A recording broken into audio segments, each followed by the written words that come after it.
Assalamualaikum warahmatullahi wabarakatuh. Perkenalkan kami dari kelompok 6 dengan saya Clara Azalia Belinda. Nama saya Izan Zaki Amal. Perkenalkan, saya Venika Maisandi. Perkenalkan, nama saya Aditya Indah Hairunisa. Dan kami akan mempresentasikan mengenai elemen dan proses pengelolaan wilayah pesisir dan lautan secara terpadu. Yang pertama, pengelolaan dari wilayah pesisir dan lautan secara terpadu ini dilatar belakangi oleh 3 hal. Yang pertama adalah kawasan pesisir memiliki banyak potensi, sehingga dari banyaknya potensi ini dapat dimanfaatkan untuk dilakukan suatu pembangunan. Kemudian yang kedua, potensi yang terdapat dalam suatu wilayah pesisir tersebut antara lain adalah keanekaragamannya yang tinggi, kemudian produktivitasnya yang tinggi, sebagai penyedia jasa lingkungan dan juga kemudahan akses karena dapat diakses dari darat dan juga dari laut. Kemudian yang ketiga, seiring dengan adanya perkembangan, maka suatu pembangunan tersebut juga akan rentan terhadap berbagai kerusakan. Dapat berasal dari kerusakan pembangunan itu sendiri maupun juga dari bencana alam. Kemudian kebutuhan akan pengelolaan wilayah pesisir dan lautan secara terpadu ini didasarkan kepada 4 pokok. Yang pertama, secara empiris, adanya suatu keterkaitan antar ekosistem di dalam suatu wilayah pesisir. Contohnya dari ekosistem mangrove, ekosistem padang lamun dan juga terumbu karang, ketiganya memiliki keterkaitan yang unik. Kemudian yang kedua, terdapat lebih dari 2 macam sumber daya alam sebagai penyedia jasa lingkungan yang dapat dikembangkan untuk pembangunan, yang nantinya akan saya jelaskan di slide selanjutnya. Kemudian yang ketiga, terdapat lebih dari 1 kelompok masyarakat dengan profesi yang berbeda. Contohnya adalah masyarakat kelompok nelayan dan juga masyarakat dengan profesi sebagai buruh tambak. Kemudian yang keempat, baik secara ekologis maupun ekonomis, pemanfaatan wilayah pesisir akan rentan terhadap kegagalan usaha. Hal ini juga dikarenakan pembangunan di wilayah pesisir ini bergantung kepada alam yang juga terdapat di wilayah tersebut, sehingga baik secara ekonomis maupun secara ekologi itu akan rentan terhadap adanya suatu kegagalan usaha. Kemudian selanjutnya, PWPLT atau pembangunan wilayah pesisir dan lautan secara terpadu ini memiliki beberapa keunggulan, diantaranya memberikan kesempatan kepada masyarakat pesisir untuk membangun sumber daya pesisir dan lautan, sehingga dalam suatu pembangunan ini masyarakat diberikan ruang untuk dapat mengembangkan dirinya. Kemudian yang kedua, memungkinkan untuk melibatkan pertimbangan dan aspirasi dari masyarakat, karena kan dalam suatu pembangunan akan terjadi interaksi dan komunikasi antara pemilik proyek pembangunan dan juga masyarakat di sekitarnya. Kemudian yang ketiga, menyediakan kerangka untuk merespon fluktuasi dan ketidakmenentuan yang ada di wilayah tersebut, karena seperti kita tahu juga bahwa ketidakmenentuan merupakan suatu ciri khas dari wilayah pesisir dengan berbagai macam ketidakmenentuan alam yang ada di dalamnya. Kemudian yang keempat adalah membantu pemerintah daerah dan pemerintah pusat untuk menumbuh kembangkan pembangunan ekonomi, karena pembangunan ini sendiri juga didasarkan dengan tujuan untuk menumbuh kembangkan ekonomi dan mengembangkan perekonomian yang ada di wilayah pesisir tersebut. Kemudian penerapan proses pembangunan berkelanjutan dalam PWPLT. Dalam penerapan proses ini dapat ditinjau dari beberapa dimensi. Yang pertama adalah dimensi ekologis. Dimensi ekologis ini berkaitan dengan lingkungan yang ada di dalamnya, dengan 4 fungsi pokok ekosistem bagi kehidupan manusia. Yang pertama adalah jasa pendukung kehidupan atau life support services, yang dimana di sini suatu lingkungan tersebut akan menyediakan kebutuhan manusia, seperti contohnya udara, air bersih, dan juga ruang bagi adanya aktivitas manusia di dalamnya. Ini merupakan fungsi dari lingkungan sebagai jasa pendukung kehidupan. Kemudian yang kedua adalah jasa kenyamanan atau amenity services, di mana di sini lingkungan berfungsi sebagai suatu tempat di mana manusia bisa datang dan mencari kenyamanan di dalamnya. Kemudian yang ketiga adalah sebagai penyedia sumber daya alam, yang tentu saja sumber daya alam ini dapat dimanfaatkan oleh manusia dan juga dapat diolah oleh manusia. Yang keempat adalah penerima limbah, di mana ekosistem yang terdapat di wilayah pesisir ini biasanya dapat menjadi penyaring limbah dari adanya sampah-sampah yang dihasilkan oleh manusia yang ada di darat. Itu tadi merupakan dimensi ekologis. Yang kedua adalah dimensi sosial ekonomi, di mana dalam dimensi sosial ekonomi ini memiliki prinsip bahwa segala keuntungan atau keuntungan yang terdapat dalam pembangunan tersebut diprioritaskan untuk membangun kesejahteraan masyarakat yang ada di dalamnya. Jadi berbagai keuntungan yang didapatkan dari adanya pembangunan di wilayah pesisir juga harus diprioritaskan untuk adanya kesejahteraan bagi masyarakat yang ada di sekitarnya. Jadi tidak hanya berfokus kepada pembangunan dan para pemilik pembangunan tersebut, tetapi juga difokuskan kepada kesejahteraan masyarakat di sekitarnya yang berhubungan juga dengan profesi dan mata pencaharian. Kemudian dari dimensi sosial politik, ini bersinggungan dengan adanya kerusakan yang rentan terjadi di dalam pembangunan itu sendiri. Karena dalam dimensi sosial politik ini disampaikan bahwa kerusakan dari adanya suatu pembangunan yang ada di wilayah pesisir tersebut biasanya akan merugikan bagi masyarakat, bukan bagi pemilik proyek pembangunan tersebut, sehingga pembangunan berkelanjutan atau sustainable development ini sendiri harus dilaksanakan dengan sistem yang politik demokratis serta transparan. Jadi apapun yang terdapat di dalamnya secara keseluruhan harus disampaikan juga kepada masyarakat secara transparan. Kemudian selanjutnya adalah dimensi hukum dan kelembagaan, di mana ini masih berkaitan dengan adanya kerusakan juga, bahwa dimensi hukum dan kelembagaan ini bertujuan untuk menekan adanya kerusakan yang mungkin terjadi akibat aktivitas pembangunan manusia itu sendiri. Karena dengan adanya regulasi yang jelas dari hukum dan kelembagaan juga akan menekan atau mengurangi adanya kerusakan yang dapat mungkin diakibatkan oleh adanya pembangunan tersebut. Dan ini sangat penting untuk setidaknya menekan adanya kerusakan sehingga tidak terlalu banyak terjadi kerusakan akibat pembangunan yang dilakukan. Kemudian masuk ke dalam prinsip-prinsip dasar dalam pengelolaan wilayah pesisir dan lautan secara terpadu. Terdapat 15 prinsip dalam PWPLT. Yang pertama adalah bahwa wilayah pesisir merupakan suatu sistem sumber daya atau resource system yang unik dan memerlukan pendekatan khusus dalam merencanakan dan juga mengelola pembangunannya. Hal yang dimaksudkan adalah bahwa dalam suatu wilayah pesisir terdapat 3 jenis ekosistem, di mana ketiga jenis ekosistem ini tidak dapat kita jumpai karakternya di ekosistem manapun yang ada di terestrial, sehingga ketika ada pembangunan yang biasanya dilakukan di terestrial dan akan diaplikasikan di wilayah pesisir, maka tidak dapat langsung diaplikasikan. Suatu pembangunan tersebut harus dilakukan modifikasi untuk menyesuaikan karakter yang ada dalam wilayah pesisir tersebut. Begitupun dengan adanya pembangunan yang biasa dilakukan di lautan lepas, ketika akan diaplikasikan ke dalam wilayah pesisir, maka harus dilakukan modifikasi dan perubahan konsep untuk menyeimbangkan karakteristik yang ada di wilayah pesisir sehingga tidak juga merusak wilayah pesisir tersebut dan ekosistem di dalamnya. Kemudian prinsip-prinsip selanjutnya akan disampaikan oleh teman saya Izan. Terima kasih. Prinsip 2. Air merupakan faktor kekuatan penyatu utama dalam ekosistem wilayah pesisir. Kenapa? Wilayah pesisir merupakan wilayah peralihan antara daratan dan juga lautan. Air yang dimulai dari gunung yang akan masuk melalui sungai, danau,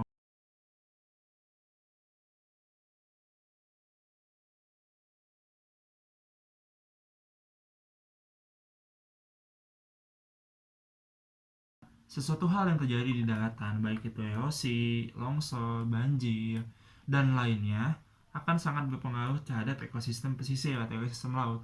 Oleh karena itu, tata kelola antara daratan dan juga lautan harus dikelola secara baik.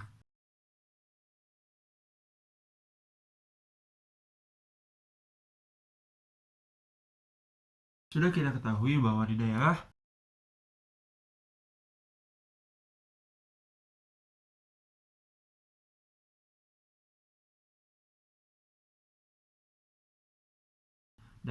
rekreasi pantai, tambak udang. Lalu selain itu, di daerah tersebut juga sering terjadi gelombang besar, badai, dan juga tsunami yang bisa menjadi ancaman serius. Oleh karena itu, daerah perbatasan antara laut dan juga daratan perlu menjadi salah satu fokus utama dalam hal pembangunan. Prinsip 5, batas satu wilayah pesisir harus ditetapkan berdasarkan pada isu dan permasalahan yang hendak dikelola serta bersifat adaptif. Maksudnya adalah kita ambil contoh dari negeri Costa Rica, di mana negeri Costa Rica memiliki kebijakan yang sangat baik, yaitu menetapkan batas wilayah pesisir besaran yang sempit berlaku untuk isu dan permasalahan yang ada di negaranya. Seperti contoh adalah abrasi pantai. Akan tetapi, jika permasalahan pencemaran atau juga permasalahan sedimentasinya itu berada dari hulu sungai, maka batas wilayahnya akan diperluas hingga hulu sungai tersebut. Kayak gitu. Prinsip 6 adalah fokus utama dari pengelolaan wilayah pesisir adalah untuk mengkonservasi sumber daya milik bersama atau Common Property Research. Yang artinya adalah pemerintah atau dalam hal ini PLT itu bertanggung jawab untuk memperhatikan sumber daya milik bersama, yaitu biasa terdapat di daerah tergenang air seperti estuaria dan juga goba, di mana batas-batas itulah yang biasanya minim perhatian dari pemerintah. Prinsip 7 itu pencegahan kerusakan akibat bencana alam dan konservasi sumber daya alam harus dikombinasikan dalam suatu program PWPLT. Artinya, di mana pemerintah di sini bertanggung jawab atas pencegahan kerusakan akibat bencana alam yang ada di daerah pantai. Baru-baru ini Jakarta mengeluarkan kebijakan untuk melakukan reklamasi atau membuat dinding sepanjang 8 km untuk menahan gelombang. Apabila kita bandingkan dengan negara tetangga yaitu Bangladesh, pada tahun 1980-an, Bangladesh membuka lahan mangrove seluas 100.000 hektar lahan mangrove, di mana memiliki manfaat pada tahun 1991, yaitu pada tanggal 29 April terdapat badai siklon yang menyerang Bangladesh. Puluhan ribu orang terselamatkan. Prinsip 8 menjelaskan tentang semua tingkat pemerintahan dalam satu negara harus diikutsertakan dalam perencanaan dan pengelolaan wilayah pesisir. Maksud di sini adalah bahwa setiap elemen masyarakat, baik itu dari ranah nasional hingga warga setempat, itu harus dilibatkan dalam pembuatan kebijakan mengenai wilayah pesisir. Next, prinsip 9, itu ada pendekatan pengelolaan yang disesuaikan dengan sifat dan dinamika alam merupakan langkah yang tepat dalam pembangunan wilayah pesisir. Maksud di sini adalah bahwa pendekatan yang baik adalah pendekatan yang disesuaikan dengan kondisi alam setempat. Pendekatan ini disebut dengan Design with Nature yang dikemukakan oleh McHarg pada tahun 1969. Pembangunan wilayah pesisir itu harus mempertimbangkan beberapa aspek, itu seperti aspek gelombang, arus, angin, erosi, badai, dan juga pasang surut dari daerah tersebut. Karena sangat akan berbahaya ketika kita akan membangun sesuatu di wilayah pesisir tapi tidak mempertimbangkan kondisi alam yang ada di daerah tersebut. Prinsip 10 yaitu evaluasi manfaat ekonomi dan sosial dari ekosistem pesisir serta partisipasi masyarakat dalam program pengelolaan wilayah pesisir. Maksudnya di sini adalah program PWLT seharusnya mendapat dukungan partisipasi masyarakat dalam pembuatan kebijakan ataupun juga ketika menyusunan hal lainnya. Prinsip 11, konservasi untuk pemanfaatan yang berkelanjutan adalah tujuan utama dan pengelolaan sumber daya wilayah pesisir.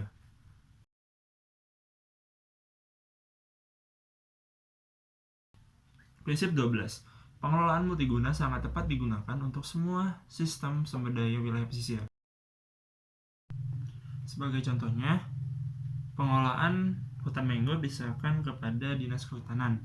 Pelaksanaannya, ahli kehutanan akan berfokus pada fungsi hutan sebagai pencegah erosi pantai dan juga konservasi ikan.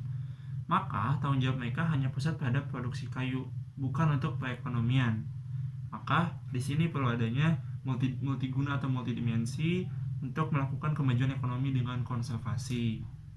Prinsip 13, pemanfaatan multiguna merupakan kunci keberhasilan dalam pembangunan wilayah pesisir secara berkelanjutan.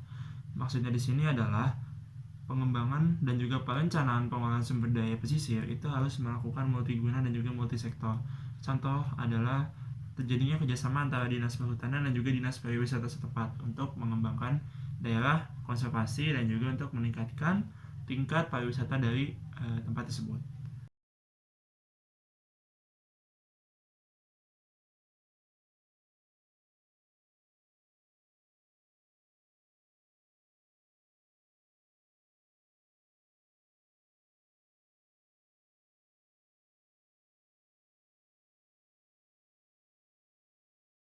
Next, prinsip 15. Analisis dampak lingkungan sangat penting bagi pengelolaan sumber daya wilayah pesisir secara efektif.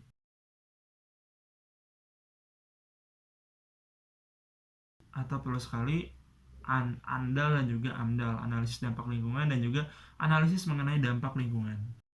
Dan saya akan menjelaskan mengenai proses perencanaan dan pengelolaan lingkungan pesisir dan laut secara terpadu. Pada dasarnya ada 3 tahap dalam proses perencanaan dan pengelolaan wilayah pesisir dan laut secara terpadu. Yang pertama ada perencanaan, yang kedua ada implementasi, dan yang ketiga ada pemantauan dan evaluasi. Untuk tahap perencanaan dimulai dengan kegiatan pendefinisian masalah secara akurat. Jika pendefinisian masalah tidak benar, maka selanjutnya tidak akan mengenai sasaran.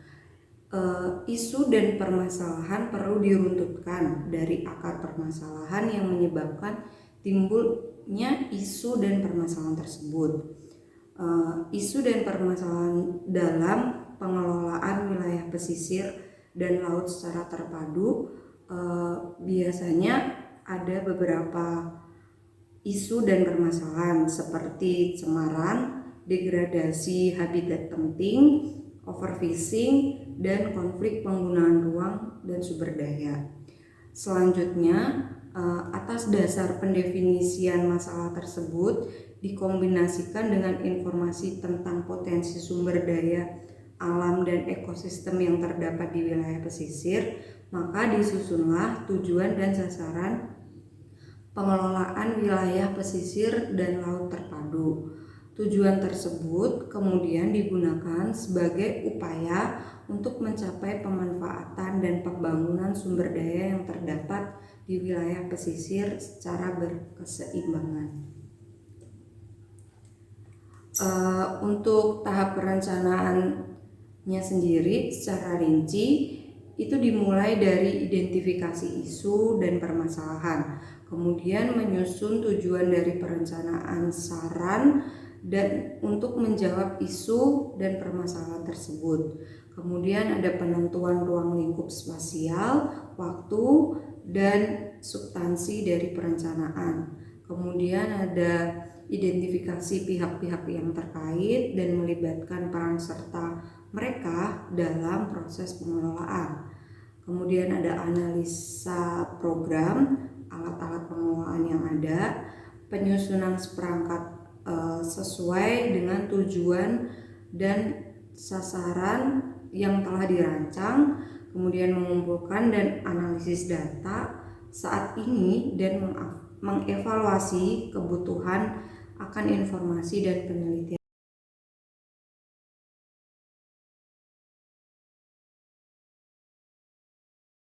Adalah tahap implementasi. Adapun rincian kegiatan yang perlu dilaksanakan dalam tahap implementasi sebagai berikut, yaitu pertama menjamin bahwa struktur perencanaan sesuai dengan implementasinya. Yang kedua, merancang pembangunan dan mengoperasikannya. Kemudian menegakkan pelaksanaan strategis, peraturan dan baku mutu melalui proses legal secara formal. Kemudian melibatkan peran serta swasta dan masyarakat umum, kemudian melakukan pengamatan dan pemantauan tentang proses-proses ekologis dan sosial yang terjadi di wilayah pesisir dan interaksinya dengan kegiatan manusia.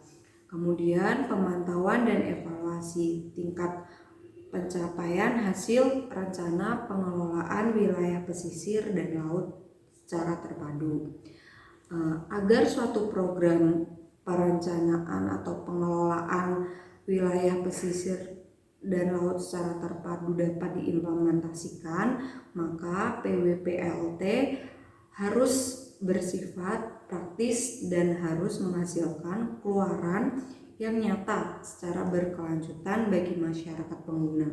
Oleh karena itu, kebijakan proses PWPLT harus dijabarkan dari permasalahan dan potensi sumber daya yang ada di kawasan tersebut.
bahas PPT selanjutnya, yaitu 6.5 elemen dan struktur pengelolaan. Piranti pengelolaan terdiri dari dua macam, yaitu kelembagaan dan alat pengelolaan. Kerangka mencakup 3 hal, yaitu struktur organisasi pemerintah dan non-pemerintah, termasuk mekanisme untuk menjembatani antar anggota dan instansi yang bertanggung jawab. Yang kedua, kumpulan hukum, konversi, keputusan, dan baku mutu untuk kualitas lingkungan tersebut. Yang ketiga, kumpulan norma sosial dan tradisi seperti hukum adat dan hak ulayat. 5.1 Kepemimpinan pioner. Kepemimpinan pioner adalah individu atau sekelompok individu organisasi yang mula-mula memprakarsai PWPLT. Prakarsa ini dapat berasal dari pemerintah atau top-down approach, atau dari masyarakat yang bergabung dalam lembaga swadaya masyarakat, atau bottom up approach. 6.5.2 Piranti kelembagaan. PWPLT mensyaratkan adanya koordinasi antara kelembagaan baik secara horizontal maupun vertikal. Koordinasi secara horizontal yang dimaksudkan yaitu adanya kerjasama harmonisasi antara berbagai instansi pada tingkat pemerintah yang sama. Sedangkan koordinasi secara vertikal yaitu berbagai instansi pada tingkat pemerintah yang sama yang berbeda dan saling bekerja sama. Selanjutnya 6.5.3 Kemampuan teknis. Kemampuan teknis mencakup adanya perangkat keras dan perangkat lunak. Perangkat lunak yang biasanya digunakan yaitu penginderaan jauh dan sistem informasi grafis. Selanjutnya 6.5.4 Alat pengelolaan. Instrumen atau alat pengelolaan dalam PWPLT mencakup pengaturan dan pengendalian atau enforcement seperti perizinan, denda, dan sistem insentif seperti pajak atau subsidi. Penggunaan jenis instrumen ini disesuaikan dengan kondisi geografis dan politik suatu daerah. 6.6 Penerapan PWPLT dalam perencanaan pembangunan daerah. Perencanaan terpadu harus melibatkan adanya Pemda, swasta, dan masyarakat pesisir. Pemda dan swasta yang berkepentingan menjustifikasi rencana kegiatan dan manfaat yang diperoleh serta dampak-dampak yang ditimbulkan dari kegiatan PWPLT tersebut.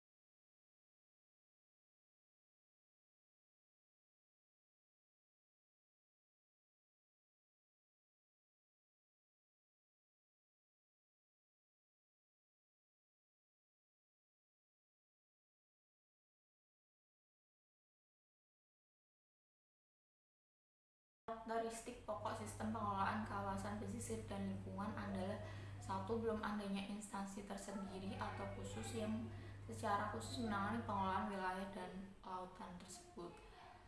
Yang kedua, belum adanya batas pengelolaan yang tegas dan jelas tentang kawasan pesisir dan menjadi kewenangan provinsi. Yang ketiga, jumlah dan kegiatan pembangunan di kawasan ini belum ditetapkan atas dasar pertimbangan dan daya dukung lingkungan yang mungkin dapat menimbulkan dampak-dampak negatif dari kegiatan yang dilakukan. Yang keempat, pengelolaan wilayah pesisir masih dominan dilakukan menggunakan pendekatan dari atas ke bawah atau top down, sedangkan pengelolaan berbasis masyarakat yaitu community based management masih sangat minimal dilakukan. Tahap perencanaan beberapa keputusan yang harus ditetapkan melalui koordinasi antara Bapeda dan instansi terkait meliputi hal-hal berikut, yaitu 1.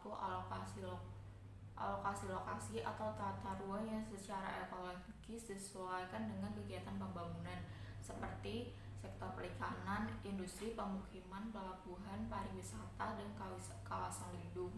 Yang kedua, jumlah jenis dan tingkat optimal kegiatan pembangunan yang diperkenankan berlangsung di kawasan pesisir dari waktu ke waktu. Yang ketiga, penentuan jenis dan jumlah data dan informasi yang dibutuhkan dalam perencanaan.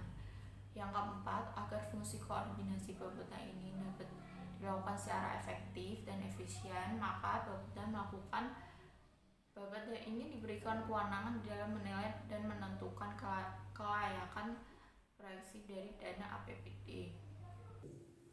Sekian dari presentasi kami. Mohon maaf. Assalamualaikum warahmatullahi wabarakatuh. Warahmatullahi wabarakatuh. Terima kasih.